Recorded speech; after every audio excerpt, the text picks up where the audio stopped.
O, kailan mo huling binuklat ang iyong Biblia?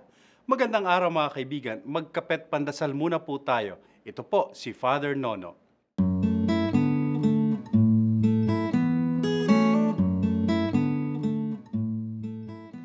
Natatanong ko po kayo kung nakapagbabasa man lang tayo ng Biblia dahil National Bible Week po ngayon.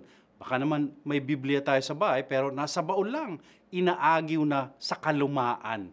Sana nga po, basa-basa naman pag may time.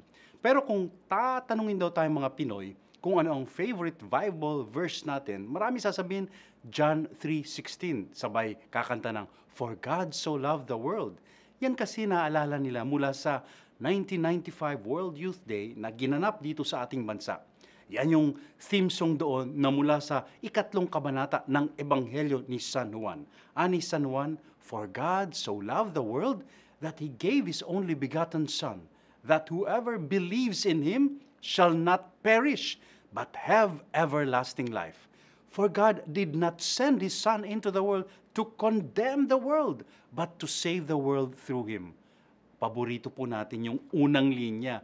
Pero mukhang kailangan pa nating maunawaan at angkinin yung ikalawang linya na hindi naparito si Jesus para isumpa o parusahan tayo, kundi iligtas pa nga. Kapag nagbibigay po kasi kami ng retreat at nagtatanong kung ano ang imahen o image nila sa Diyos, marami ang takot na takot sa Diyos. Sa marami, God is a judge if not a policeman. Binabantayan niya mga kilos mo at handa siyang parusahan ka agad-agad.